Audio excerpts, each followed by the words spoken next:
Welcome to Rat's Tool Chest. Today we will be fixing a Maytag MVWB955FW0 high capacity clothes washer. This machine started giving me a DRN error code a few months back. The error was intermittent and only occurred at the end of the spin cycle. It never left any water visible in the bottom of the tub, and I have the full explanation of the symptoms in the description. So as you can see, we have a drain error. Oh, and the top is still locked. Getting a lid locked indicator. As you can see, there's no water actually in here, but as I move it back, I can still hear water in the bottom of the tub basin there. So this seems to consistently drain all the way down except for the bottom part of the tub basin and then give me a drain error. When you unplug one of these machines, you need to leave it unplugged for a while before you open up any part of it, as there's quite a few capacitors in there. As you can see, it's unplugged and still able to turn on. So you need to wait probably a good 10 minutes or so, at least let all of the electricity discharge. After you've removed the occasional stray sock that seems to always be behind these, it's best to probably get a bucket, or in this case I have a mop bucket.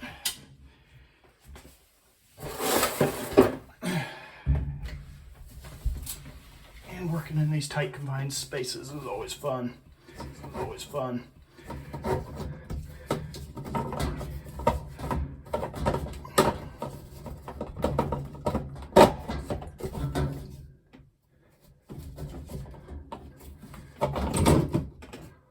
Pull the drain hose out. Put it into your bucket. And then do the same thing with your two water lines.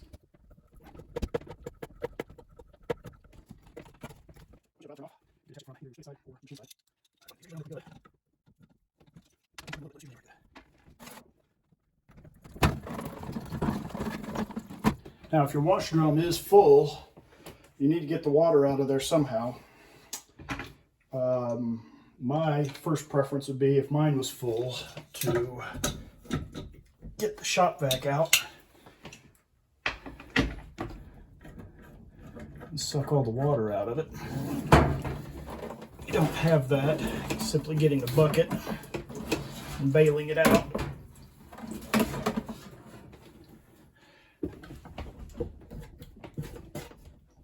Make sure your faucets are off all the way. Bailing it out and then mopping it out with a towel or something like that would probably work as well. And you got a good view of what we have to work with here. We need to get this back panel off. Keep in mind there's still water in it, but it's all fairly low sitting in there, so we're not going to have to worry about that until we get to the very bottom. We'll take the hose off, we'll take the hot and cold hoses off, and then we will remove the back panel.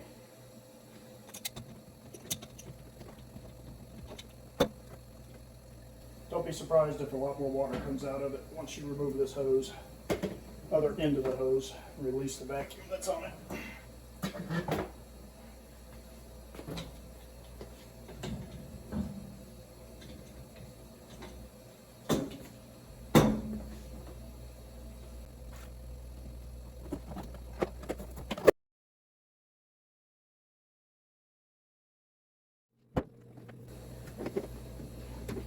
Now for the fun part, trying to get this hose clamp on.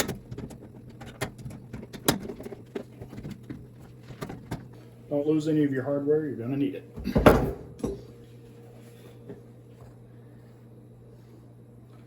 Now let's get the back of this.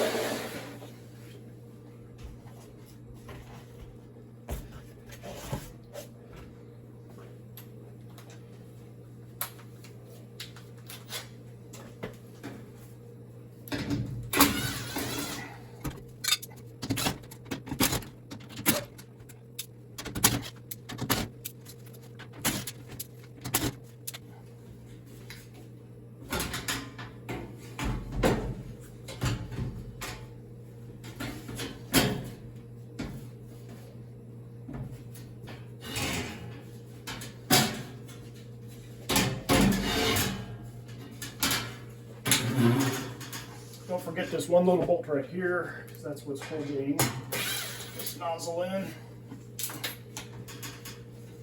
If you press this down, like so, the bottom lip folds over the top, or over the bottom, and you can remove the whole back panel.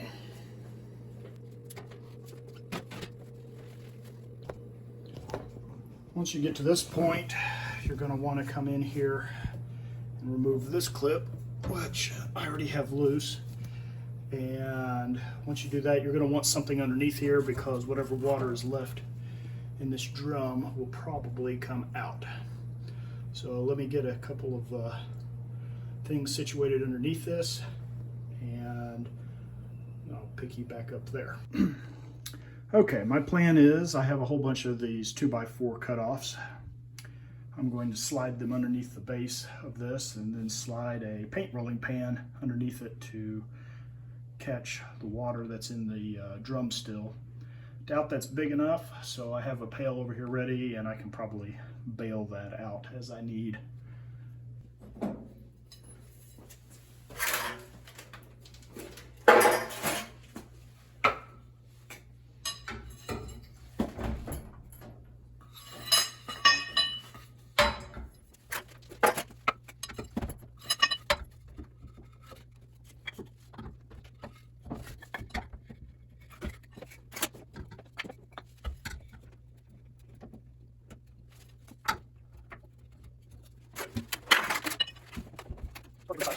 Perfect for this side. We'll see what comes out now. We'll probably need to go lift that other side up.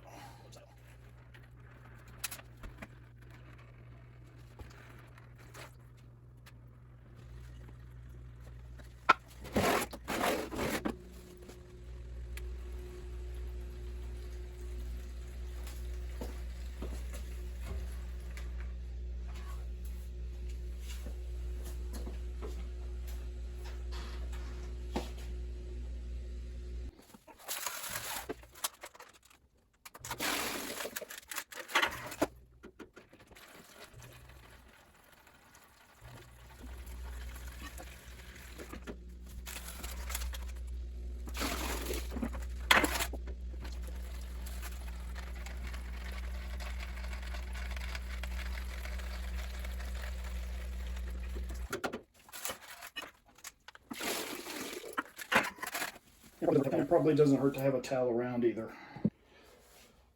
If I could have moved this into bigger open space, I would have, but with all the water in the bottom, it was pretty heavy.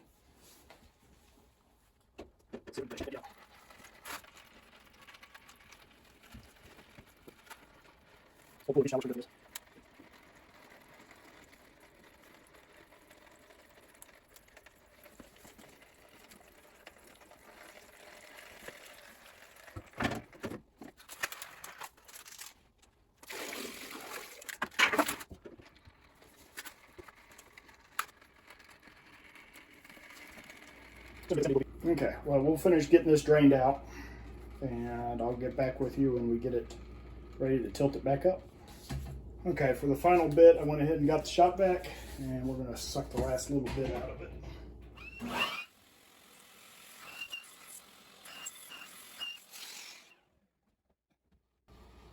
That should be good. Now we're ready to roll it over. Okay, now that we have it drained, and I still heard a little bit of water in there even when I tipped it over. But if you're doing this by yourself, I find the most reliable and easiest way to tilt these things over is to use a two-wheeler dolly. But this gives us access to the full underside of this. Take our foam piece out.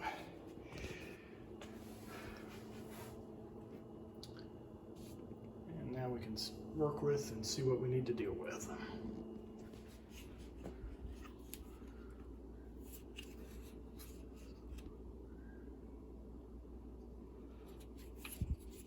New drain pump. It looks about right.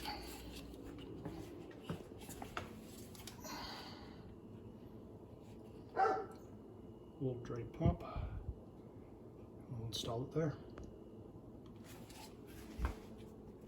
a little bit here from the slow down. Pop it out. Look at the wire. Pop it over here. 3 screws.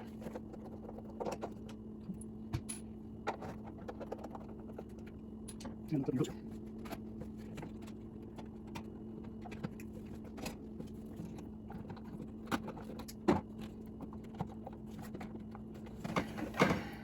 Made that little bottom one a little bit hard to get off of the piece that it's on. Plug in.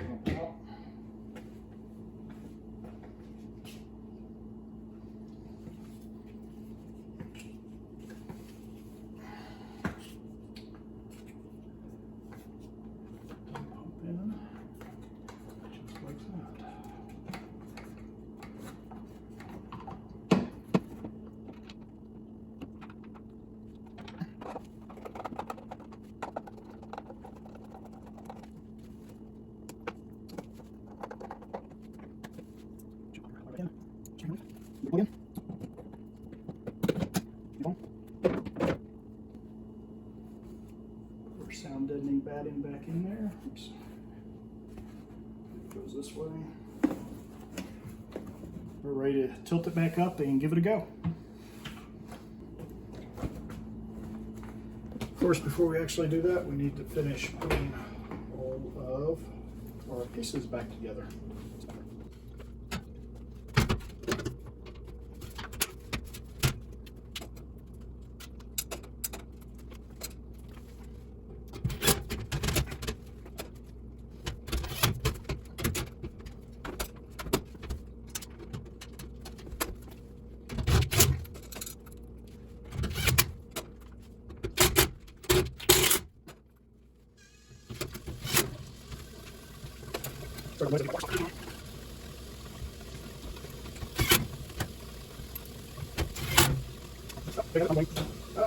There you have it. I'm going to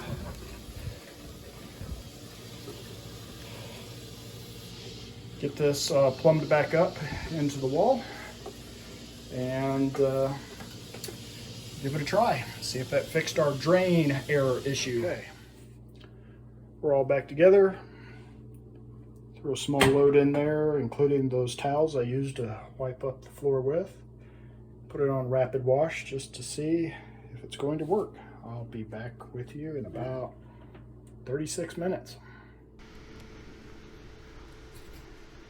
After removing the pump, I noticed that the pump motor housing had a pretty significant crack in it. You can actually see this earlier in the video when I'm removing the pump from the washing machine. Since the time I recorded this video to its release, I've run 10 to 15 loads of laundry through the machine in multiple cycles without any issue. Looks like the DRN error has been resolved.